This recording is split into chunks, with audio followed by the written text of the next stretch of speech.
अस्सलाम वालेकुम दोस्तों, मैं आपको परफेक्ट वेब सॉल्यूशंस की तरफ से लारावेल 5 की इस मिनी प्रोजेक्ट सीरीज़ में खुशामदीद कहता हूँ। मेरा नाम इमरान कासिम है और ये हमारा इस लारावेल 5 की मिनी प्रोजेक्ट सीरीज़ का चौथा हिस्सा है, मतलब पार्ट 4 है।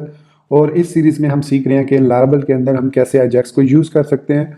और पिछले 3 वीडियो ट्यूटोरियल्स में डेमो के अलावा हमने सीखा कैसे हम डाटा को रीड कर सकते हैं, डाटा को सेव कर सकते हैं, डाटा को अपडेट और डिलीट कर सकते हैं, मतलब बेसिक CRUD फंक्शनैलिटी हमने परफॉर्म कर ली। इस पर्टिकुलर वीडियो ट्यूटोरियल में हम देखेंगे कि कैसे हम अजैक्स के थ्रू फॉर्म वैलिडेशन कर सकते हैं और प्रॉपर एरर मैसेजेस को स्क्रीन पर डिस्प्ले कर सकते हैं अकॉर्डिंगली, जिस तरह हम नॉर्मली अपने CRUD ऑपरेशन में परफॉर्म करते हैं। तो दोस्तों, इससे पहले कि मैं अपने इस वीडियो ट्यूटोरियल को स्टार्ट करूं, मैं आपसे रिक्वेस्ट करूंगा कि अगर आपने अभी तक मेरे चैनल को सब्सक्राइब नहीं किया तो काइंडली इसको सब्सक्राइब जरूर कर लें और साथ में मौजूद बेल का आइकन प्रेस करना मत भूलिएगा, ताकि मेरी आने वाली हर नई वीडियो या सीरीज़ की नोटिफिकेशन आपको आपकी ईमेल में या आपकी यूट्यूब ऐप में आपको मिलती रहे और आप उससे अप टू डेट रह सकें। Thank you very much. तो चलिए शुरू करते हैं इस वीडियो ट्यूटोरियल को। तो दोस्तों, इस वक्त आपको मेरी कंप्यूटर की स्क्रीन पर क्रोम ब्राउज़र हमारा प्रोजेक्ट नज़र आ रहा होगा, जो हमने all to do task list का एक छोटा सा प्रोजेक्ट मिनी प्रोजेक्ट बनाया है, जिसमें हमने CRUD ऑपरेशन किए हैं और इसमें हम सक्सेसफुली तमाम CRUD ऑपरेशन कर रहे हैं। तो आज हम चलते हैं वैलिडेशन की तरफ, फॉर्म वैलिडेशन की तरफ। तो फॉर्म वैलिडेशन हमने परफॉर्म करनी है। यहाँ पे मैंने अपना टेक्स्ट एडिटर ओपन किया है, उसमें हमारा प्रोजेक्ट लोडेड है और टू डू कंट्रोलर का जो .php फाइल है वो यहाँ पे ओपन है हमारे सामने। तो हमने वैलिडेशन करनी है जब हम सेव रिक्वेस्ट, मतलब जिस जिस जगह पे रिक्वेस्ट है उसको हमने पहले वैलिडेट करना है। तो रिक्वेस्ट हमारे पास दो मेथड्स में, एक सेव में और एक अपडेट में। तो मतलब अपडेट करते हुए भी हम, करने से पहले भी हमने उसको वैलिडेट करना है। वैलिडेशन आपकी मर्जी है, क्या देते हैं क्या नहीं देते। अब यहाँ पे एक चीज़ जो मैं आपको बताता चलूँ, जो डिफरेंस है between normal HTTP request and HTTP request bye Ajax.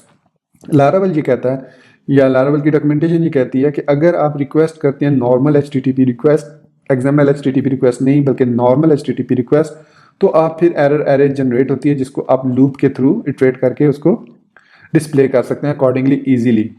लेकिन अजैक्स में ये ट्विस्ट है XML HTTP रिक्वेस्ट में, कि इसमें जो रिस्पॉन्स रिटर्न होता है वो रिस्पॉन्स कोड होता है 422 और वो एरे होती है आपके एरर्स की। फिर आपने उसको मैनिपुलेट करना होता है with in your Ajax request. तो दोस्तों, अगर मैं यहाँ पे अब सबसे पहले मैं सेव पे वैलिडेशन लगाऊंगा, फिर मैं क्विकली उसको अप्लाई करूंगा अपडेट पे ताकि टाइम सेव हो। तो मैं यहाँ लिखूंगा दिस वैलिडेट रिक्वेस्ट कॉमा, और ये है हमारा स्टैंडर्ड वे लिखने का रिक्वेस्ट, सॉरी। और इस एरे में हम लिखेंगे नेम, और इसके बाद हम यहाँ पे बताएंगे कि इस पर कौन कौन सी वैलिडेशन लगवानी है। तो सबसे पहले रिक्वायर्ड है, दूसरा मैं यहाँ पे लगा देता हूँ मिनिमम 10 लेंथ ताकि हम टेस्ट कर सकें, मैक्सिमम 250 करेक्टर्स ये भी हम चेक कर सकें, या चले मैं मैक्सिमम इसको कर देता हूँ 20। मतलब अगर 20 से ज़्यादा लिखेंगे तब भी वो एरर आएगा। तो मैक्स इज़ 20, मिन इज़ 10। तो इसके अलावा भी आप जो भी इस पर वैलिडेशन लगाना चाहे यहाँ पे आप लगा सकते हैं। तो ये बस मैंने इतना लिखा और यही चीज़ मैं कॉपी करके, बल्कि अभी कॉपी कर देता हूँ, और इसको अपडेट में भी इसी तरीके से हम यूज़ करेंगे। सेम यही वैलिडेशन होगी, राइट। अब हमने इसको हैंडल करना है अपनी अजैक्स रिक्वेस्ट में, but unfortunately the way we are using, जो तरीका हम यूज़ कर रहे हैं $पोस्ट का, वो तरीका एरर हैंडलिंग नहीं करता। ठीक है, उसके लिए हमें $dat ऑब्जेक्ट्स को यूज़ करना पड़ता है। पहले मैं आपको दिखा दूं कि मेरा कहने का मकसद क्या है। हमने वैलिडेशन लगा दी and this validation is working properly and we will see, और हम देखेंगे 422 error code in the console window. Let's see. मैं यहाँ पे कंसोल विंडो को ओपन करता हूँ और यहाँ पे कंसोल में जाके रीलोड करता हूँ प्रोजेक्ट को, रिफ्रेश करता हूँ, और अब यहाँ पे मैं सेव का बटन, और यहाँ पे मैंने कहा था कि मिनिमम 10 करेक्टर होने चाहिए, तो मैंने सिर्फ अभी 4 करेक्टर दिए और सेव पे क्लिक किया। तो यू सी यहाँ पे आपको 422 अनप्रोसेसेबल एंटिटी का एरर नज़र आ रहा होगा, लेकिन यहाँ पे वो एरर लिस्ट नज़र नहीं आ रही है आपको, जो वो एरे जो कि लारावेल की डॉक्यूमेंटेशन कहती है कि वो एरे हम साथ रिटर्न करते हैं। उसकी रीज़न ये है कि हम यहाँ पे सेव के मेथड के लिए जो $पोस्ट यूज़ कर रहे हैं, अब वो यहाँ पे काम नहीं करेगी। तो इसके लिए हमें क्या करना पड़ेगा, इसके लिए मैं इसको अजैक्स में कन्वर्ट करूँगा। पहले सबसे मैं इसको कमेंट आउट करूँगा, कमेंट करने के बाद यहाँ पे लिखूँगा $डॉट अजैक्स, और फिर यहाँ पे अजैक्स, बल्कि मैं इसको अजैक्स लिख के यहाँ पे सारा कॉपी, मतलब वो ऑटोमेटिक जो स्निपेट है वो लोड हो जाएगा। तो ये हमारे पास स्निपेट है, इसमें से हमें ऑलवेज की ज़रूरत नहीं है, हम ऑलवेज इसको डिस्प्ले नहीं करना चाहते। अब हम एरर और सक्सेस को मैनिपुलेट कर सकते हैं। यहाँ से मैं इसको कॉपी करूँगा और यहाँ पे इसको मैं पेस्ट कर दूँगा। तो ये हमारे पास राउट आ गया। अब इसके बाद ये हमारी रिक्वेस्ट पोस्ट है, तो यहाँ पे मैं पोस्ट लिख दूंगा। और डाटा टाइप यहाँ पे मुझे मेंशन करने की ज़रूरत नहीं है, इसलिए इसकी रीज़न ये है कि हम डाटा HTML में भी ले रहे हैं और जेसन में भी ले रहे हैं, क्योंकि ये रिटर्न करेगा जेसन में। तो यहाँ पे हम इसको कहेंगे कि खुद हैंडल करे उसको, जो है रिटर्न टाइप। उसके बाद पैरामीटर्स में हम यहाँ पे ये जो FRM डाटा, ये इसको यहाँ से कॉपी करके यहाँ पे पेस्ट कर देंगे। तो हमारा जो कोड है अब वो टोटली एजाक्स में कन्वर्ट हो चुका है। यहाँ इस फंक्शन में हम डाटा को यूज़ करेंगे और यहाँ पे कंसोल कर सकते हैं डाटा को, या डायरेक्टली मैं इसको इस तरीके से कॉपी करके इधर पेस्ट कर देता हूँ। तो ये सक्सेस की सूरत में हमारा डाटा अपडेट हो जाएगा। लेकिन अगर एरर है तो एरर होने की सूरत में वो फेल वाले मेथड पे आएगा। तो फेल वाले मेथड में अब हम यहाँ पे जो डाटा है वो रिस्पॉन्स करेगा जेसन में और टेक्स्ट फॉर्मेट में। तो यहाँ पे हम एक एरर का वेरिएबल ले लेते हैं और इसको कह देते हैं variable error is equal to error dot response. अब यहाँ पे टेक्स्ट लिखा है तो लेकिन हमें रिस्पॉन्स जेसन में चाहिए, तो मैं यहाँ पे लिख दूंगा और फिर कंसोल डॉट लॉग एरर कर लूँगा। ठीक है, सेव किया इसको, पेज को रीलोड करेंगे क्योंकि हमने जावास्क्रिप्ट में चेंजेस किए हैं। तो फिर इसमें इसको ओपन करूँगा। अब दोबारा यहाँ पे मैं ये इनवैलिड डाटा एंटर करता हूँ। तो अब आप यहाँ पे देख सकते हैं कि यहाँ पे हमें 422 का एरर भी मिल गया और साथ में हमें वो एरेज ऑफ डाटा भी, हमारा एरर है क्या। तो यहाँ पे एरर के the name must be at least 10 character. तो सपोज मैं इसको ये दे देता हूँ। अब मैं इसको सेव करता हूँ। तो अब फिर हमारे पास एरर आया द नेम में not be greater than 20 character. ठीक हो गया। अब इस मैसेज को मैंने डिस्प्ले कराना है यहाँ पे एंटर टू डू टास्क से ऊपर in the form of error, right. तो चलिए इसको आप इम्प्लीमेंट करते हैं। तो हमारे पास ये डाटा यहाँ पे एरर में आ गया। आप ध्यान में रखिएगा कि जितने आपने वैलिडेशंस लगाई हैं उतने ही आपको यहाँ पे एरर के वेरिएबल्स क्रिएट करने होंगे, लूप्स क्रिएट करने होंगे। तो यहाँ पे मैं लिखूंगा एरर डॉट नेम, मतलब क्योंकि अभी हमने नेम की वैलिडेशन लगाई है तो नेम का एरे आया डॉट फॉर ईच, मतलब उसमें जो जो एरर है फॉर ईच।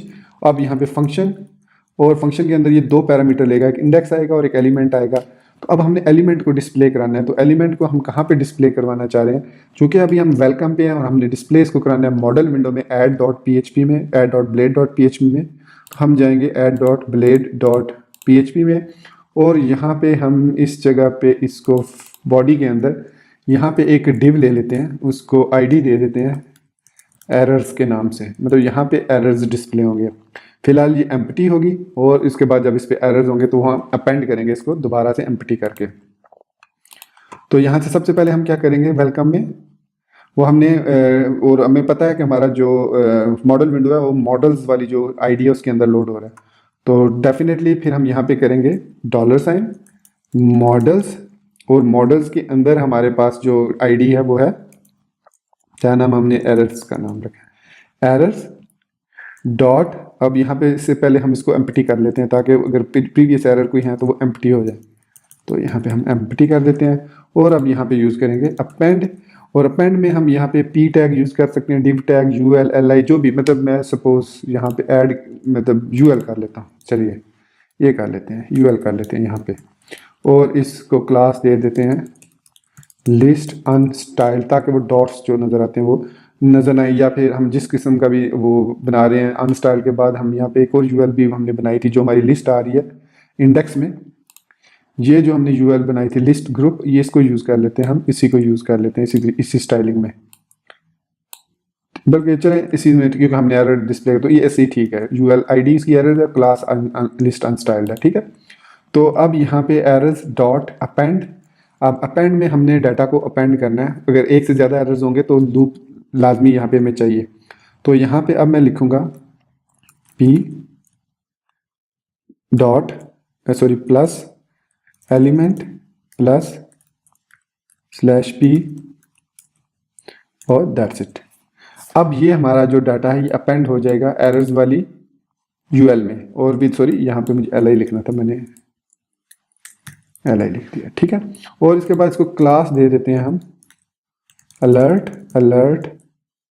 एरर डेंजर, क्योंकि बूटस्ट्रैप की क्लास है डेंजर, हम बूटस्ट्रैप यूज़ कर रहे हैं इसमें, तो फिर हमारे पास वो एरर आ जाएगा। मैं इसको रीलोड करता हूँ and I am sure everything is fine. तो हमें यहाँ पे हमारी जो ये विंडो है इसमें यहाँ पे एरर नज़र आएगा DED। तो देख सकते हैं दोस्तों आप यहाँ पे अब हमें वैलिडेशन एरर मिल रहा है कि the name must be at least 10 character. और अगर हम इसको मोर देन 20 करेक्टर लिखते हैं तो उसको क्लियर करके the name may not be greater than 20 characters. तो हमने सक्सेसफुली वैलिडेशन भी लगा दिया इस पर। तो अब डाटा जो है वो सेव उसी सूरत में होगा जब डाटा वैलिड होगा। यहाँ पे 10 से ज़्यादा करेक्टर्स होंगे, this is more than 10 and less than 20। I am sure ये जो करेक्टर्स हैं ये, बल्कि मैं इसको और छोटा कर दूँ, कॉमा, आई एम श्योर ये लेस देन 20 है। नहीं, ये लेस देन 20 नहीं है, मोर देन 20 अभी भी। तो यहाँ पे this is a sample, save किया। तो अब यहाँ पे आप देख सकते हैं हमारा जो डाटा है वो सेव हो गया। और साथ में अब चूंकि हमारा यहाँ पे ये मॉडल एरर एम्प्टी, हमें ये इसमें भी ऐड करना होगा कि सपोज अगर एरर आता है तो उसका एम्प्टी करें, ताकि हमारा जो डाटा है वो सेव होने की सूरत में भी वहाँ से रिमूव हो जाए। मतलब मेरा कहने का ये है कि मैं इसको एक दफ़ा रीलोड करता हूँ, क्योंकि हमने अजैक्स में चेंजेस किए हैं जावास्क्रिप्ट में। तो अब ये इसको दोबारा से ऐड करते हैं तो एरर आएगा। अब इसको this is another text, save किया। तो अब हमारा जो रिकॉर्ड है वो दिस इज अनदर टेक्स्ट जो है वो, ये देख सकते हैं आप यहाँ पे सक्सेसफुली सेव हो चुका है। तो इसके अलावा अब सक्सेस के मैसेजेस भी डिस्प्ले इसी तरीके से करा सकते हैं। यहाँ पे इसी एरर वाली फील्ड को यूज़ करते हुए हम अपेंड कर सकते हैं सक्सेस का मैसेज भी। मतलब यहाँ पे हम सिंपली कर सकते हैं, अब इसको कॉपी किया और इसको अब चूंकि हम एम्प्टी कर रहे हैं पहले,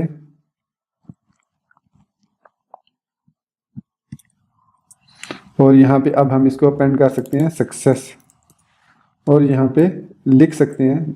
अब हमें ज़रूरत नहीं है इसकी मतलब प्लस की ज़रूरत नहीं है, हम डायरेक्टली यहाँ पे इसको li के अंदर मेंशन कर सकते हैं task added successfully, simple is that. तो अब वो इसको एम्प्टी करेगा और अपेंड कर देगा, बल्कि यहीं पे हम एम्प्टी लगा देते हैं एक ही जगह पे, डॉट अपेंड। तो ये चेनिंग मेथड हम यूज़ कर लेते हैं, इसकी फिर हमें ज़रूरत नहीं रहेगी। जब भी हम सेव करेंगे तो ये इसको रिमूव करके दोबारा से शो कर देगा। टेस्ट करते हैं इसको, ऐड करते हैं record, this record will edit be edit, देखते हैं if there is no error, so इस रिकॉर्ड विल बी एडिट कर देते हैं इसको। तो आप यहाँ पे देख सकते हैं टास्क एडिट सक्सेसफुली का मैसेज हमें मिल गया। मतलब हमारे जो रिकॉर्ड है, और यहाँ पे रिकॉर्ड विल बी एडिट भी 11 नंबर रिकॉर्ड हमारा ऐड हो चुका है। तो दोस्तों इस तरीके से हम अजैक्स को यूज़ करते हुए फॉर्म की वैलिडेशन भी कर सकते हैं। अब दूसरा जो हमने अपडेट पे किया है वो ऑलरेडी उसका भी यही तरीका है, हमें उसको अजैक्स में कन्वर्ट करना होगा। पोस्ट की बजाय $, पोस्ट की बजाय हमें अजैक्स में कन्वर्ट करना होगा। तो this one I leave it to you for practice, कि आप खुद इसको करें और इसको, और ना सिर्फ इसको सिंगल नेम से करें, आप इसका कुछ और फील्ड भी ऐड करके 2 फील्ड्स को भी करें। तो यहाँ पे हमें 2 लूप फिर लगाने होंगे। सपोज आपने दूसरी फील्ड का नाम अगर रखा नेम ऑथर, मतलब या आप कह लो कि पर्सन, या जिसने भी ऑथर कह लो, आप यूज़र कह लो, तो यूज़र जिसने वो टास्क ऐड किया, तो अब फिर हमें यहाँ पे लिखना पड़ेगा error dot user dot for each, क्योंकि यहाँ पे हमारे पास वैलिडेशन के अंदर आएगा यूज़र, और उसकी यहाँ पे हम लगाएंगे, मतलब जो भी हमने उस पर वैलिडेशन लगानी है तो फिर हम डॉट यूज़र करेंगे। ये ज़हन में रखना है आपने, ठीक है। तो दोस्तों यहाँ पे मैं अपने इस वीडियो ट्यूटोरियल को इख्तिताम करता हूँ और उम्मीद करता हूँ कि ये मेरा ये वीडियो ट्यूटोरियल भी आपको मेरे दूसरे ट्यूटोरियल्स की तरह पसंद आया होगा, और आप इसको लाइक करना, और अगर आपने अभी तक मेरे चैनल को सब्सक्राइब नहीं किया तो काइंडली इसको सब्सक्राइब जरूर कीजिएगा, और साथ में मौजूद बेल का आइकन प्रेस करना मत भूलिएगा। सो अपनी दुआ में याद रखिएगा दोस्तों। Thank you very much for being with me till end. Take care, अल्लाह हाफिज़ एंड बाय।